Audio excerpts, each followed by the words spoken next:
Good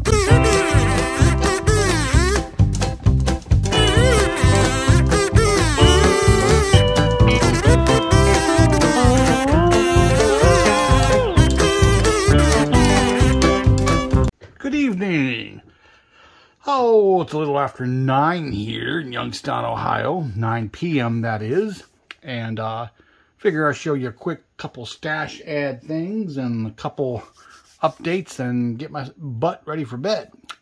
Stopped at the local hobby shop today, being that I was off. And let's get the camera up a little higher. I was off today, took the girlfriend to a doctor's appointment, so I had the day off, and hobby shop normally closes at 3, so I can't get there. Today I did. And I picked up the Lenny Pond Malibu. Now I've seen the HPI guy, Chris, do this model. My only disappointment was, after seeing the kit, the chassis is just almost a plain stock chassis instead of a NASCAR type chassis.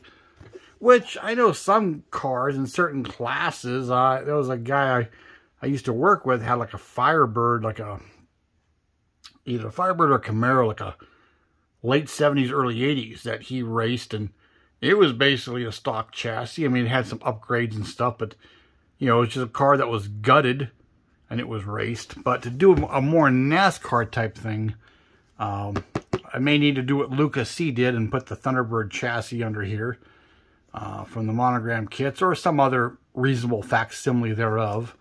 Other than that, though, it's kind of a cool kit. I mean, it's still, you know, something to add. I mean, even if I build it out of the box, and whether I go Lenny Pond on it or not and go just some generic driver, I could do that. I mean, most of my models are going to be shelf models. I mean, I'm not going for contest winners and 100% accuracy on everything. And like I said before, most of my friends are not car guys, and a lot of them aren't model car guys either. So honestly, they see something like this built, it's beautiful, it looks cool. They won't know the difference whether it's a, you know, Banjo Matthews chassis, a stock chassis, or a, you know, what chassis it is. They won't know the difference.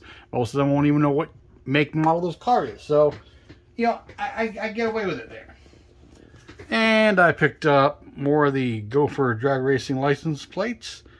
Gopher, if you're watching this, I could use some sponsorship. Send me decals, but do us a favor. Let's, like, change these every time you do a run. I don't know how much expense or work is in that, but why don't we change numbers up? Or why don't we do whole states, sheets of states? That would be cool too. You know, like do an Ohio state sheet with all Ohio plates. You know, maybe different years and different numbers.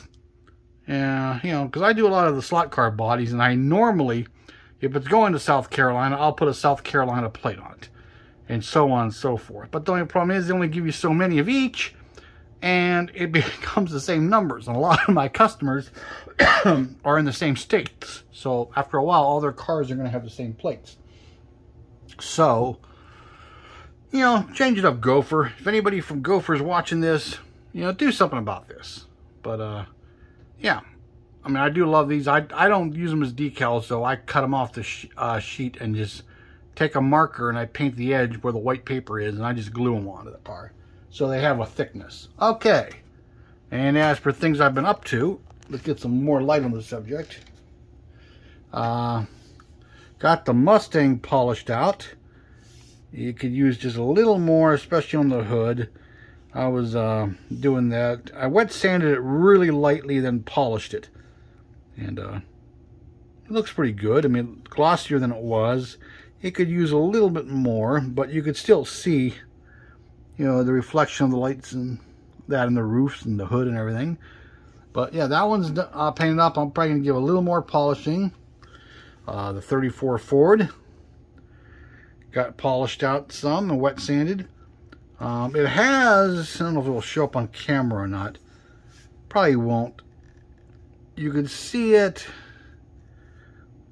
slightly right through here, but it barely shows on camera. I can see it with my eyes more, depending on the light. It's got a little bit of marbling, like right there, there's more pearl or metallic in a spot, and then it kind of fades like a comet across there. But it's going to stay that way. I'm not going to strip this thing again for that. But yeah, I just got to do the chassis and do the interior up and basically throw it together, paint the taillights and stuff. But overall, it's looking pretty cool, I think. Then I decided to polish this one. I spent the day rubbing one out, so to speak. This doesn't have the 1K clear, the Duplicolor 1K that the other two have. This has their acrylic lacquer clear with Pearl-Ex in it. And like I said, I did the top here in a slightly different amount of pearl. The hood got more than the trunk and roof did, but still, as you could see the reflection of the lights clearer now than they were before. But yep, that one got polished out too. The two hold on a second, be right back. Okay, I'm back. I gotta take these to work and pack them up and ship them tomorrow. The Impala and the Bel Air are finally done. Everything's glued in. As you can see, there's bird poops on them. And the bird bombed them out a little bit. Few more stains and nastiness. I got the taillight trim bare metaled. Let's see if we get a little more light on here. Get it to focus. Come on, focus. There you go. Yep. Got the patch panel on that side and the surface rust. I got the, these windows came with this kit, the side windows. On the 61, I had to make side windows and make the posts. So I did that and bare metaled them. Got that. This one has a patch panel on the passenger side and a new rocker. And it's got the wads of bird poop too. Here and there. If we'll stay focused. And more bird poop. And there's some bird poop. Bird poop. Yeah, little bird poop. And it was missing from the kit the reverse lens for the one side. So it's missing in real. And I just painted some copper color down on that socket and that's it. Yeah, so these are done. They're going to be shipped tomorrow. I was going to ship them today, but I left work Tuesday evening and forgot the cardboard boxes to ship with. And I asked my girlfriend if she had any, because she's always getting stuff mail ordered, and she didn't have nothing except for a box that's way too big. And a few boxes that I have here are just that, either way too big or way too small. Because I got one other item to ship. I got some Hot Wheels to ship. So they'll get packed up in the morning when I get to work. And go out in the afternoon on my way home from work. So no big deal. Just a few more hours extra. And, well, just for the hell of it last night, I was bored. Since I didn't have to go to bed as early, and I put a couple of these mini model boxes together that come in some of the AMT kits.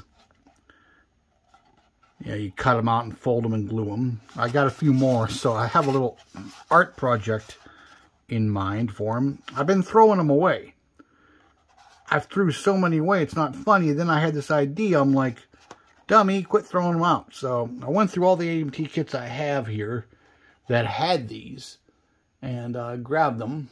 And yeah, I hope to, maybe get a few more as I buy AMT kits that have them. So anyhow, but yeah, that's it. Those go out. These will get completed. Maybe I'll take some of the parts to work tomorrow and paint the chassis and the interior a base coat. I still got to paint the spoiler on the Mustang and do the carbon fiber decal in it. It's just basically maybe rub it out a little bit more and put the headlights and tail lights and all that. And I got a drag chute to put in it too, so it'll probably get that when all is done and said, or said and done, whatever the case may be. So when I was in the hardware store the other day for work, oh no, this ain't good. Hope this can ain't leaking. I lost its propellant because this is blue. This is oozing out this can here. I found some of this at the local hardware store they have down North Lima, getting stuff for work. And I picked up this. I hope it ain't lost its, well, even if it lost its pressure, the paint's still in there. I can feel that. I've seen other cans do this, where a bunch oozes out. I could always drain this into a jar and use the airbrush, so it's not the end of the world. But yeah, it's kind of weird. I just noticed that. Alright, people. Well, Joe's going to put the stuff away, and Joe's going to go to bed. Because, you know, morning comes soon, and I still have 2 days worth of work this week. So, I can hear the wind howling outside. So, hey, everybody have a good one. Like, comment, subscribe. Hey, I got over 400 some subscribers now. They seem to be growing. So what I'm going to do is I'm probably going to do like a lot of the YouTubers do and do some kind of giveaway at 500. I'll just have to figure what that item or items may be and how you'll win. Whether I do a drawing or some kind of question and answer thing and, you know, see who answers it right. Like a trivia about me and the show and me and my channel and things I've talked about and all that kind of thing. And let's see if, you know, maybe give something away at 500. So if you're watching this and you are not subscribed, hit the subscribe. Click on that. Give me a thumbs up. Give me some comments. Whatever. Thumbs down if you have to. I don't care. But anyhow, yeah, that's it. I'm off to bed. So, hey, everybody have a good night, good day, good life. Have fun. You know, build your models. Play with your Hot Wheels. And, you know, have a good time. Good night.